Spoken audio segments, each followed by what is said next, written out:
নমস্কাৰ মৰমৰ ছাত্ৰ ছাত্ৰীসকল আজি আমি বৰ্গমূলৰ বিষয়ে আলোচনা কৰিম এতিয়া বৰ্গমূলৰ বিষয়ে আলোচনা কৰাৰ আগতে প্ৰথমতে আমি শিকি ল'ম বৰ্গমূল কাক কয় কোনো এটা বৰ্গ সংখ্যাৰ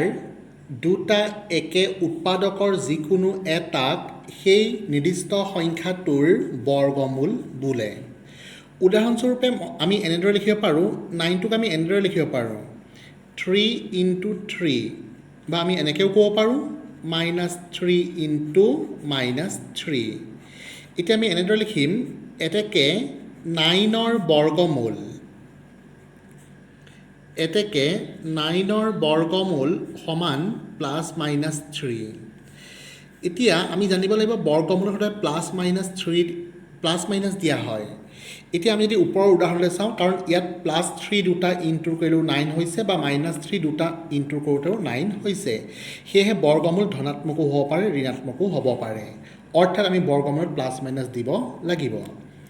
এতিয়া বৰ্গমূল আমি শিকিম কেনেদৰে নিৰ্ণয় কৰিব পাৰি বৰ্গমূল তিনিটা পদ্ধতিৰ সহায়ত নিৰ্ণয় কৰিব পাৰি প্ৰথমটো হৈছে ক্ৰমিক অযুগ্ম সংখ্যা বিয়োগ পদ্ধতি 2 নম্বৰ হৈছে উৎপাদক পদ্ধতি আৰু 3 নম্বৰ হৈছে দীৰ্ঘহৰণ পদ্ধতি এতিয়া প্ৰথমে ক্ৰমিক অযুগ্ম সংখ্যা পদ্ধতিৰ সহায়ত কেনেদৰে বৰ্গমূল নিৰ্ণয় কৰিব পাৰি মই তাৰ দুটামান উদাহৰণ দিবলৈ চেষ্টা কৰিছোঁ এতিয়া প্ৰথমতে মই লৈছোঁ 25ৰ ক্ষেত্ৰত আমি কেনে কৰিম আমি চাব লাগিব ইয়াত আমি ক্ৰমিক অযুগ্ম সংখ্যা বিয়োগ কৰিব লাগিব ক্ৰমিক অযুগ্ম সংখ্যা মানে কি হ'ব 1 তাৰপিছত 3 5 7 এনেদৰে আমি বাঢ়ি বাঢ়ি গৈ থাকিব যেতিয়ালৈকে বিয়োগফল শূন্য নহয় তেতিয়ালৈকে আমি ক্ৰমিক অযুগ্ম সংখ্যা বিয়োগ কৰি গৈ থাকিব লাগিব ফাৰ্ষ্ট মই 1 লেছ কৰিছোঁ 1 লেছ কৰিলে কিমান হ'ব 24 তাৰপিছত আমি মাইনাছ কৰিম 3 লেছ কৰিলে হ'ব 21 তাৰপিছত আমি লেছ কৰিম 5 লেছ কৰিলে হ'ব 16 ইয়াৰ পাছত আমি মাইনাছ কৰিব লাগিব 7 9 হ'ল তাৰপিছত 9 মাইনাছ কৰিম 0 এতিয়া যিহেতু 0 পালোঁ 0 পাওঁতে আমি চাব লাগিব আমি কেইটা অযুগ্ম সংখ্যা বিয়োগ কৰিলোঁ 1 2 3 4 5টা সেয়েহে 25ৰ বৰ্গমূল হ'ব 25ৰ বৰ্গমূল সমান +-5 এতিয়া মই আন এটা উদাহৰণ লৈছোঁ 36 ইয়াতো একেই আমি ক্ৰমিক অযুগ্ম সংখ্যা বিয়োগ কৰিব লাগিব ফাৰ্ষ্ট আমি 1 লেছ কৰিম 1 মাইনাছ কৰিলে হ'ব 35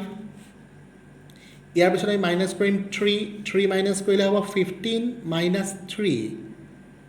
5 - 3 2 মানে এইটো হ'ব 32 ইয়াৰ পিছত আমি মাইনাছ কৰিব লাগিব 5 লেছ কৰিলে কিমান হ'ব 12 - 5 7 27 ইয়াৰ পাছত আমি মাইনাছ কৰিব লাগিব 7 এবাৰ হ'ব 20 ইয়াৰ পাছত আমি মাইনাছ কৰিম 9 মাইনাছ কৰিলে হ'ব 11 এবাৰ আমি মাইনাছ কৰিম 11 মাইনাছ কৰোঁতে 0 এতিয়া আমি চাম অযুগ্ম সংখ্যা আমি কেইটা বিয়োগ কৰিলোঁ 1 2 3 4 5 6 সেয়েহে ইয়াত আমি লিখিব লাগিব 36ৰ বৰ্গমূল সমান +-36 মই ভাবিছোঁ তোমালোকে সকলোৱে ক্ৰমিক অযুগ্ম সংখ্যা বিয়োগ পদ্ধতিৰ সহায়ত কেনেদৰে বৰ্গমূল উলিয়াব লাগে বুজি পাইছা যদি বুজি নাই পোৱা তোমালোকে কমেণ্ট বক্সত কমেণ্ট কৰিব পাৰিবা ইয়াৰ পিছত আমি শিকিম কেনেদৰে উৎপাদক পদ্ধতিৰ সহায়ত বৰ্গমূল নিৰ্ণয় কৰিব পাৰি এতিয়া উৎপাদক পদ্ধতিৰ সহায়ত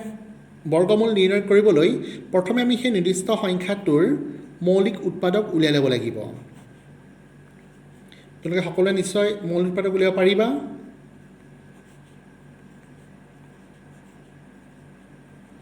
এতিয়া আমি কি লিখিম এতেকে 25 নহয় 225ৰ বৰ্গমূল সমান +-√, ইয়াত 225টো আমি কি লিখিম 5 × 5 × 3 × 3 সদায় বৰ্গমূলত দুটা একে ৰাশিৰ পৰা আমি এটা ৰাশি আনিব লাগিব দুটা 5ৰ পৰা এটা 5 আহিলে আকৌ দুটা 3ৰ পৰা এটা 3 আহিলে এইটো কিমান হ'ব 5 3 15 এতিয়া আমি ইয়াৰ বৰ্গমূল পালোঁ +-15 15 ইয়াৰ পিছত আমি চাম 64 ফাৰ্ষ্ট আমি 64টো মৌলিক উৎপাদকত ভাঙি ল'ব লাগিব সকলোৱে নিশ্চয় বুজি পাইছা এতিয়া আমি কি লিখিম 64ৰ বৰ্গমূল এই উৎপাদক পদ্ধতিৰ সহায়ত বা মৌলিক উৎপাদক পদ্ধতিৰ সহায়ত কৰিবৰ কাৰণে কিন্তু প্ৰথমে আমি মৌলিক উৎপাদকটো কেনেদৰে উলিয়াব লাগে সেইটো ভালদৰে শিকি ল'ব লাগিব ইয়াত দুই কেইটা আছে 6টা 3টা 4 5 6 দুটা একে ৰাশিৰ পৰা এটা ৰাশি আহিব দুটা দুইৰ পৰা এটা দুই আহিলে দুটা দুইৰ পৰা এটা দুই আকৌ দুটা দুইৰ পৰা এটা দুই অৰ্থাৎ ইয়াৰ বৰ্গমূল হ'ব +-8 ইয়াৰ পাছত মই উদাহৰণ হিচাপে লৈছোঁ 900 ফাৰ্ষ্ট আমি মৌলিক উৎপাদক ভাঙি ল'ব লাগিব মৌলিক উৎপাদকত প্ৰকাশ কৰাটো মেইন যদিহে প্ৰকাশ কৰাত ভুল হ'বলৈ হয় আমাৰ বৰ্গমূল উলিওৱাটো ভুল হ'ব এতিয়া আমি ইয়াৰ বৰ্গমূল উলিয়াবলৈ চেষ্টা কৰিম এতেকে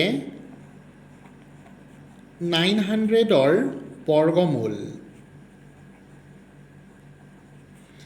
কিমান হ'ব +-√, এইটো হ'ব 3 into 2 into 2 into 5 into 5 ইয়াত কি হ'ব দুটা একে ৰাশিৰ পৰা এটা ৰাশি আহিব দুটা 3ৰ পৰা এটা 3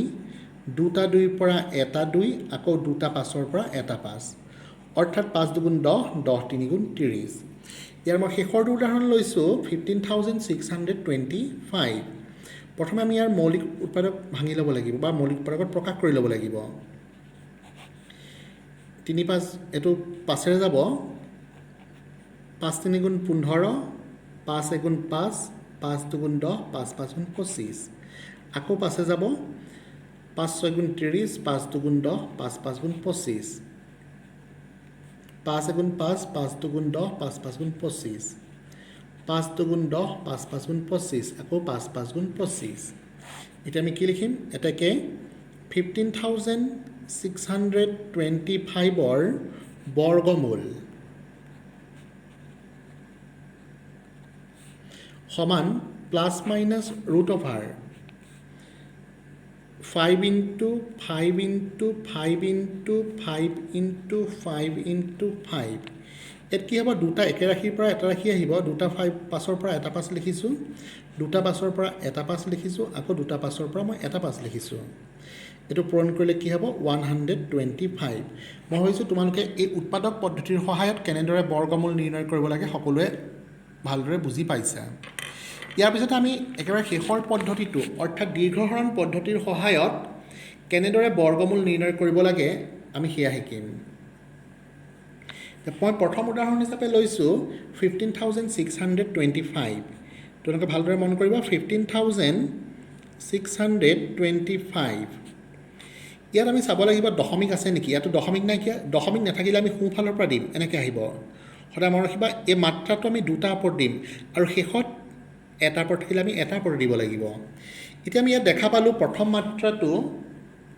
1ৰ ওপৰত আছে কিন্তু আমি এটা মনত ৰাখিব লাগিব ইয়াত আমি যিটো অংক দিম ইয়াত আমি একেটাই দিব লাগিব ইয়াত মই 1 দিম 1 গুণ 1 এতিয়া যাৰ ওপৰত মাত্ৰা আছে সেই জোৰটো নাহি যাব 56 তাৰ পাছত যিটো ভাজক আছিলে সেই ভাজকটোৰ এককৰ স্থানৰ অংকটোক আমি 2ৰে পূৰণ কৰিব লাগিব ইয়াত এককৰ স্থানৰ অংক হৈছে 2 আৰু সেই 1 আছে ইয়াক আমি 2ৰে পূৰণ কৰিলে 1 2 2 ইয়াৰ পাছত আমি ইয়াত যি অংক দিম ইয়াত একেটাই অংক দিব লাগিব ইয়াত 2 দি পেলাই মই ইয়াত 2 দিছোঁ ইয়াত হ'ব 44 এতিয়া বিয়োগ কৰিলোঁ 6 4 গ'ল থাকিল 2 5ৰ 4 গ'ল থাকিল 1 এতিয়া নেক্সট জোৰটো নামি যাব 25 আছিলে এতিয়া ইয়াৰ একক স্থানটো 2 আছে আমি ইয়াক 2ৰে পূৰণ কৰিম 2 2 4 আৰু বাকীখিনি যেনেদৰে আছে তেনেদৰে বহিব এতিয়া মই ইয়াত 5 দিছোঁ ইয়াত 5 দিলে ইয়াত 5 দিব লাগিব 5 5 গুণ 25ৰ 5 কৰিলে 2 5 2 20 2 22ৰ 2 কৰিলে 2 5 2 10 2 12 এতেকে 15,625ৰ বৰ্গমূল সমান +-125 তোমালোকে নিশ্চয় বুজি পাইছা ইয়াৰ পিছত মই দশমিক থকা শিকাইছোঁ 1.5376 দশমিক থকাৰ ক্ষেত্ৰত আমি চাব লাগিব দশমিকৰ সোঁফালৰবিলাক এনেকৈ যাব আৰু বাওঁফালৰবিলাক আমি এনেদৰে দিব লাগিব এতিয়া দশমিকৰ পোনে পোনে মই দশমিক লৈ গ'ল ইয়াত দশমিক নাইকিয়া বুলি তোমালোকে কৰি থাকিব পাৰিবা ইয়াত এগুণ এক ইয়াৰ পিছত যাৰ ওপৰত মাত্ৰা আছে সেই জোৰটো নামি আহিব 53 আহিলে ইয়াৰ একক স্থানটোক আমি দুইৰে পূৰণ কৰিম একক স্থানটোক ইয়াত এক আছে এক দুগুণ দুই ইয়াত দুই দি পেলাই ইয়াত মই দুই দিছোঁ এইটো কিমান হ'ব 44 মানে 22ৰ লগত দুই পূৰণ কৰিলে কিমান হ'ব 44 এতিয়াতো 13টাৰ পৰা 4টা গ'লে কিমান হ'ব 9 13 - 4 means 9 ইয়াত 76 নামি আহিলে এতিয়া একক স্থানটোক সদায় দুইৰে পূৰণ কৰিব লাগিব ঠিক আছে একক স্থানটোক দুইৰে পূৰণ কৰোঁতে কিমান হ'ব 2 দুগুণ 4 আৰু বাকীখিনি যেনেকৈ আছে তেনেকৈয়ে বহিব এতিয়া আমি কিমান পালোঁ 24 পালোঁ ইয়াত আমি যিটো সংখ্যা দিম ইয়াত একেটা সংখ্যা দিব লাগিব ঠিক আছে মই 4 দি চাওঁ 4 4 গুণ 16 6 কৰিলে 1 4 4 16 17 7 কৰিলে 1 4 দুগুণ 8 একে 9 অৰ্থাৎ ইয়াত 4 দি ইয়াৰ 4 দিলত ইয়াতো কিমান হৈ গৈছে 976 এতিয়া আমি গম পালোঁ যে 1.5376ৰ বৰ্গমূল সমান ±1.24 ইয়াৰ পাছত মই এইবাৰ আকৌ দশমিক নথকা এটা দিছোঁ 441 দশমিক নাথাকিলে আমি হ'লে এনেকৈ দিব লাগিব এনেকৈ ইয়াত 4 আছে মই যদি ইয়াত 3 দি ইয়াত 3 দিওঁ 3 3 গুণ 9 হৈ যাব 4 তলত কেতিয়াও 9 বহিব নোৱাৰে এতিয়া মই দুবাৰ দিম ইয়াত 2 দি পেলাই ইয়াত 2 দিছোঁ 2 দুগুণ 4 ইয়াত শূন্য হ'ল শূন্য নিলিখে তাৰ পাছৰ জোৰটো নামি আহিব তাৰ পাছৰ জোৰটো হৈছে 41 এতিয়া 41 নামি আহিলে ইয়াত একক স্থানটোক আমি দুইৰে পূৰণ কৰিম ইয়াত এটাই আছে এইটো হৈছে 2 2 দুগুণ 4 ইয়াত যি দিম ইয়াত আমি একটা অংক দিব লাগিব ইয়াত 1 দি ইয়াত 1 দিলত কিমান হৈছে 41 অৰ্থাৎ মিলি গৈছে এতিয়া আমি গম পালোঁ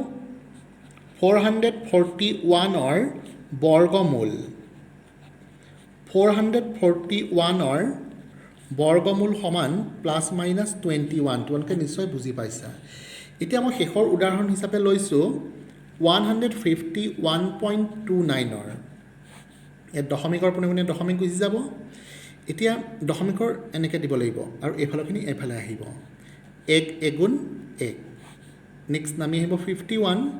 ইয়াত একক স্থানটোক দুইৰে পূৰণ কৰিম 1 দুগুণ 2 ইয়াত যি দিম ইয়াত আমি একেটা অংক দিব লাগিব 3 দিলে বেছি হৈ যাব সেয়েহে মই 2 দিছোঁ 2 দিলে কিমান হ'ব 44 এতিয়া বিয়োগ কৰিব লাগিব 11 - 4 7 ইয়াত 29 হ'ল একক স্থানটোক আমি দুইৰে পূৰণ কৰিম ইয়াত একক স্থানতে 2 হৈ গ'ল